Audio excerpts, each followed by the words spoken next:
মৃত্যু হয় আমি দেশে যেয়ে মরবো।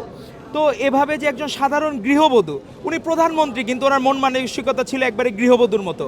আমার মনে হয় পাশের বাড়ির আমাদের যে নিজেদের মায়েদেরকে আমরা যেভাবে দেখি, আমাদের মনে হয়েছিল যে আমাদের এই মমতাময়ী মা, গণতন্ত্রের মা আপসীন দেশনেত্রী ঠিক সেরকমই ছিলেন।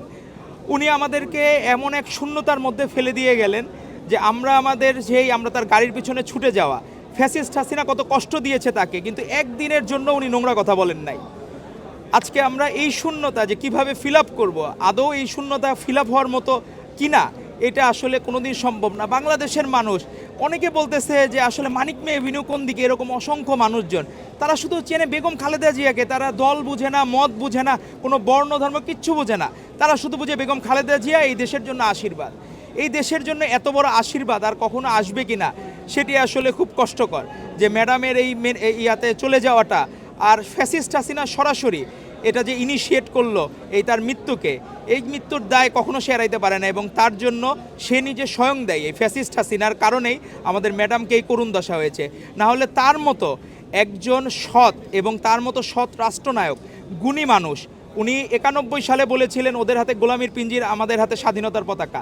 সেই গোলামির পিঞ্জিন বহন করে তারা এখন পলাতক ফ্যাসিস্ট লীগের লোকরা, কিন্তু ঠিকই ম্যাডাম সেই স্বাধীনতার পতাকা বহন করে আজ আমাদের ছেড়ে চলে গেলেন। এই চলে যাওয়া আসলে কোনোভাবেই আসলে আমরা মেনে নিতে পারি না যে আমাদের এই কষ্ট আজকে আমাদের দিন শেষে যে শহীদ রাষ্ট্রপতি জিয়াউর রহমান বীরুত্তমের পাশে উনি শায়িত হয়েছেন, এটি আমাদের জন্য মানে একটু হলেও কি মানসিকভাবে সান্ত্বনা, যে আমরা আমাদের সেই প্রিয় নেতানেত্রী যারা দেশকে নিঃস্বার্থভাবে ভালোবেসেন, নিজেরা সারা জীবন কষ্ট করেছেন, কিন্তু কোনোদিন দেশের সাথে আপোষ করেন নাই, দেশের গণতন্ত্রের সাথে আপোষ করেন নাই, কোনোদিন তারা আপোষ করেন নাই। যতবারই গণতন্ত্র বিপন্ন হয়েছে ততবারই ত্রাণকর্তীর ভূমিকায় ছিলেন বেগম খালেদা জিয়া। আজকে দেখেন পৃথিবীর কোনো মুসলিমের জন্য এত বড় জানাজা, মানে স্মরণকালে সর্ববৃহৎ জানাজা অনুষ্ঠিত হয়েছে তার জন্য। এই ভালোবাসা কিন্তু লোক ভাড়া করে ভালোবাসা না, এই ভালোবাসা মানুষের হৃদয় রিংড়ানো ভালোবাসা। মনে হয়েছে যে মানুষজন মনে ম্যাডাম খালেদা জিয়ার জন্য অনেকে মূর্ছা যাচ্ছে কান্না যাইতে যাইতে, অনেকে রোজা রেখেছে তার জন্য, নফল নামাজ পড়ছে। এখানে অনন্য ম্যাডাম খালেদা জিয়া, তার এই ভালোবাসা, শহীদ রাষ্ট্রপতি জিয়াউর রহমান যে ভালোবাসা পেয়েছিলেন তারই পূর্ণতা আসলো বেগম খালেদা জিয়ার মধ্য দিয়ে।